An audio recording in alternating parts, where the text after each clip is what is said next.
इतने शर्मिंदगी वाले हालात हैं हमारे कि जब हम इंटरनेशनल कस्टमर के पास जाके बैठते हैं तो वो हमें बोलता है कि किस मुल्क के लिए ऑर्डर लेने आए हो जहाँ पे तुम लोग $500 की एलसी नहीं खोल सकते, तो हम तुम्हें बिलियंस के ऑर्डर कैसे दें।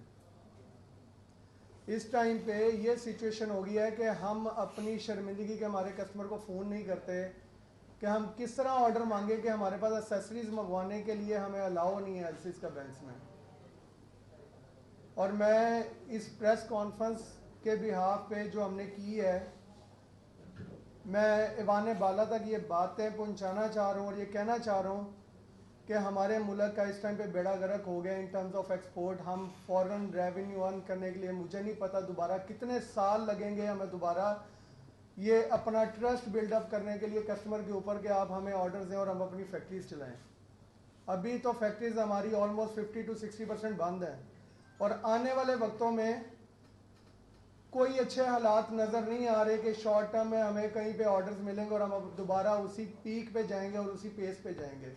जिन लोगों ने यहाँ पे मशीनरी में इन्वेस्टमेंट की, जिन लोगों ने अपनी फैक्ट्री की एक्सपेंशन पे इन्वेस्टमेंट की है, सबके सबका बेड़ा गर्क हो चुका है। इंटरनेशनली जो सूरत हाल है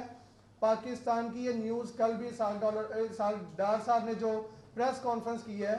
उसके अंदर यही उन्होंने बोला कि हम जल्द ही एलसीज के ऊपर देखेंगे कि हम इसको स्ट्रीमलाइन कर सकें। तो क्या ये न्यूज़ इंटरनेशनल कस्टमर्स तक नहीं जा रही कि एक ऐसा मुल्क जहां पे रॉ मटेरियल मंगवाने की इजाज़त नहीं है और उनको बिलियंस के ऑर्डर्स कौन देगा। ये बिल्कुल अय्या है कि हमारी एक्सपोर्ट गिर रही है, गिरेगी और आने वाले महीनों में फैक्ट्रीज बंद होंगी। दोबारा रिपीट कर रहे हैं, 3 डिमांड्स हैं जो इमीडिएट बेसिस पे हैं।